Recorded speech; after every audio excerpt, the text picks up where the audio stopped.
ಆತ್ಮೀಯ ವೀಕ್ಷಕರೇ, 7ನೇ ವೇತನ ಆಯೋಗ ಶಿಫಾರಸು ಜಾರಿಗೆ ಮುಹೂರ್ತ ಫಿಕ್ಸ್. ಒಂದು ಬಿಗ್ ಅಪ್ಡೇಟ್ ಇಂದಿನ ಈ ಒಂದು ವಿಡಿಯೋದಲ್ಲಿ ತಮ್ಮೊಂದಿಗೆ ಶೇರ್ ಮಾಡ್ತಾ ಇದ್ದೀನಿ. ವೀಕ್ಷಕರೇ, ಸರ್ಕಾರಿ ನೌಕರರ ಬಹುದಿನಗಳ ಬೇಡಿಕೆಯಾದ 7ನೇ ವೇತನ ಆಯೋಗದ ಕುರಿತು ಒಂದು ಲೇಟೆಸ್ಟ್ ಅಪ್ಡೇಟ್ ಇಂದಿನ ಈ ಒಂದು ವಿಡಿಯೋದಲ್ಲಿ ತಮ್ಮೊಂದಿಗೆ ಶೇರ್ ಮಾಡ್ತಾ ಇದ್ದೀನಿ. ವೀಕ್ಷಕರೇ, ನೀವು ಕೊಡುವ ಒಂದು ಲೈಕ್ ನಮಗೆ ಸಪೋರ್ಟ್ ಆಗಿರುತ್ತೆ ಮತ್ತು ಚಾನಲನ್ನು ಸಬ್ಸ್ಕ್ರೈಬ್ ಮಾಡಿಕೊಳ್ಳಿ. ಮುಂದೆ ಬರುವ ಎಲ್ಲ ಲೇಟೆಸ್ಟ್ ಅಪ್ಡೇಟನ್ನು ತಮ್ಮೊಂದಿಗೆ ಶೇರ್ ಮಾಡಲಾಗುವುದು. ಸೊ ಮೊದಲಿಗೆ ನೀವು ಸ್ಕ್ರೀನ್ ಮೇಲೆ ದಿನಾಂಕ ಗಮನಿಸ್ತಿರ್ಬೋದು. ಮೇ 31, 2024 7ನೇ ವೇತನ ಆಯೋಗದ ಶಿಫಾರಸು ಜಾರಿಗೆ ಮುಹೂರ್ತ ಫಿಕ್ಸ್ ಅನ್ನೋದು ಒಂದು ಲೇಟೆಸ್ಟ್ ಅಪ್ಡೇಟ್ ಬರ್ತಾ ಇದೆ. ರಾಜ್ಯ ಸರ್ಕಾರಿ ನೌಕರರಿಗೆ ಲೋಕಸಭಾ ಚುನಾವಣೆಯ ನಂತರ ಸಿಗಲಿದೆ 7ನೇ ವೇತನ ಆಯೋಗದ ಕುರಿತು ಶೀಘ್ರದಲ್ಲಿಯೇ ಶುಭ ಸುದ್ದಿ. 7ನೇ ವೇತನ ಆಯೋಗವನ್ನು ಜುಲೈ ಅಂತ್ಯದೊಳಗೆ ಜಾರಿಗೆಗೊಳಿಸುವುದಾಗಿ ಮುಖ್ಯಮಂತ್ರಿ ಸಿದ್ದರಾಮಯ್ಯ ಅವರು ಭರವಸೆ ನೀಡಿದ್ದಾರೆ.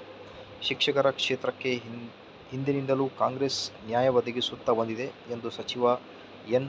ಚಲುವರಾಯಸ್ವಾಮಿ ತಿಳಿಸಿದರು. ಸೊ ವೀಕ್ಷಕರೇ, ಇಲ್ಲಿ ನೀವು ಸ್ಕ್ರೀನ್ ಮೇಲೆ ನೋಡ್ತಿರ್ಬೋದು, 7ನೇ ವೇತನ ಆಯೋಗವನ್ನು ಜುಲೈ ಅಂತ್ಯದೊಳಗೆ ಅಂತ ಹೇಳ್ತಾ ಇದ್ದಾರೆ.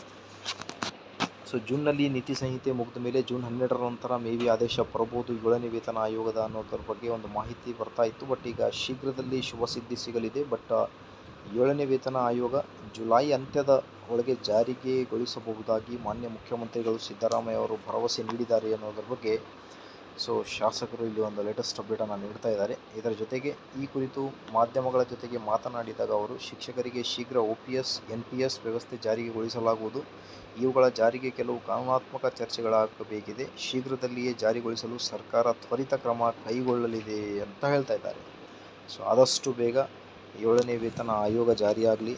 NPS to OPS, old pension scheme ಎಲ್ಲ ಶಿಫಾರಸುಗಳು ಜಾರಿಯಾಗಲಿ ಅಂತ ಹೇಳ್ತಾ ಈ ಒಂದು ವಿಡಿಯೋನ ಇಲ್ಲಿ ಕಂಪ್ಲೀಟ್ ಮಾಡ್ತೇನೆ. Please like, share and subscribe to my channel. Thank you friends.